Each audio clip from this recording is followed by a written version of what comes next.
Welcome in RegenAg Nation. So grateful to have you here today. We're going to be taking a deep dive, pun intended, in the world of fish hydrolysate. Specifically, we're going to talk about the competition, how it all stacks up. We've got some data that's going to absolutely flip this thing on its head. We're going to be talking PacificGro specifically because it stands head and shoulders above the rest. So let's not waste any time. Let's just jump right into the data here because it's absolutely mind-blowing. We sent 3 different samples into a company called Biomakers. If you're not familiar with Biomakers, what they do is they take products or soils and they DNA sequence them and bring out all the groups and specific microbes that are contained within that soil or product. So what we did is we sent 3 local sources of fish fertilizer into this company recently. One of them is called Econutrients, and it's out of Crescent City, Washington. Another one is called BioWest Fish Plus, which is a local company to the Idaho area. They're using land-based fish in their products. And then the final one is off of the Pacific coast called PacificGro Oceanic.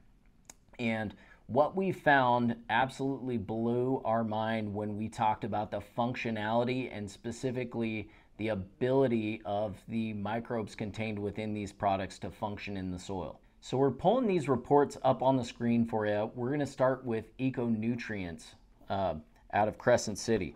So now you look at the functionality of the product. So this score on functionality is going to be from 1 to 10, with 1 being the lowest and 10 being the highest. Essentially what we're talking about is what microbes are contained within the product and the functions that they carry out in the soil.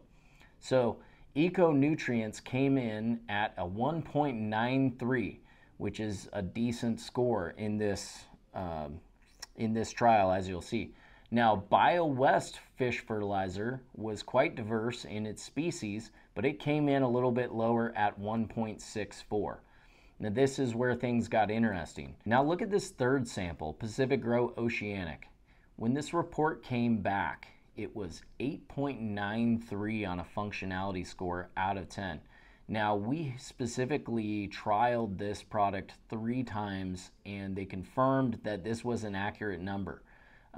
We had a meeting with Biomakers, and the analysis that they gave was essentially the functionality groups of the microbes contained within are really good at doing things that are impactful for crop growth and for soil function.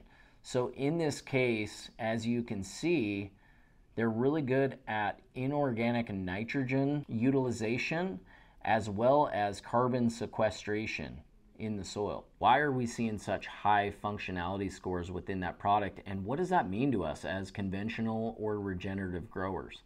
Well, oftentimes within the system, we're still utilizing nitrogen.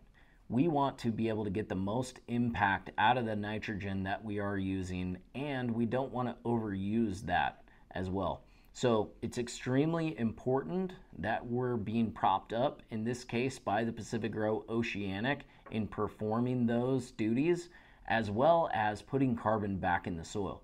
That's the thing that's missing. This is regenerative agriculture and solving environmental problems.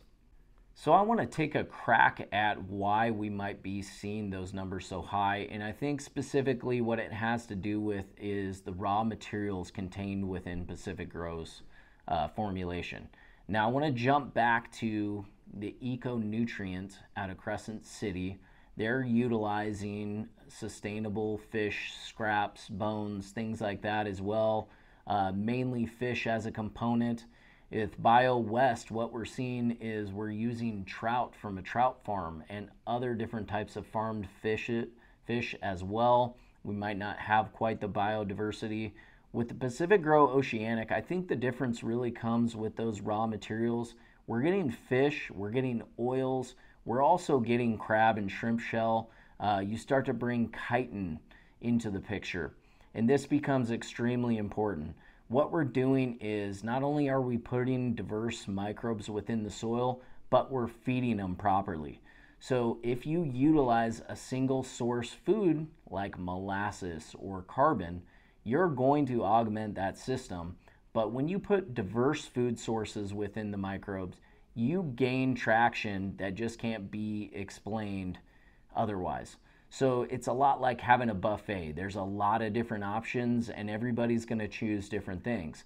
Microbes are extremely similar. Some of them will utilize mostly nutrients or they'll use amino acids. So let's talk about what those food sources are contained within this product.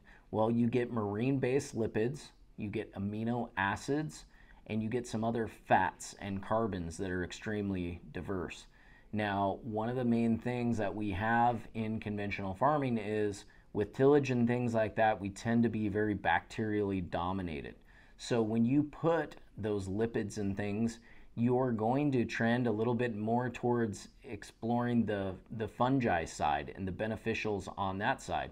So as we balance those ratios and feed fungi in the soil, we're really going to create a lot of benefits in terms of nutrient uptake and other things.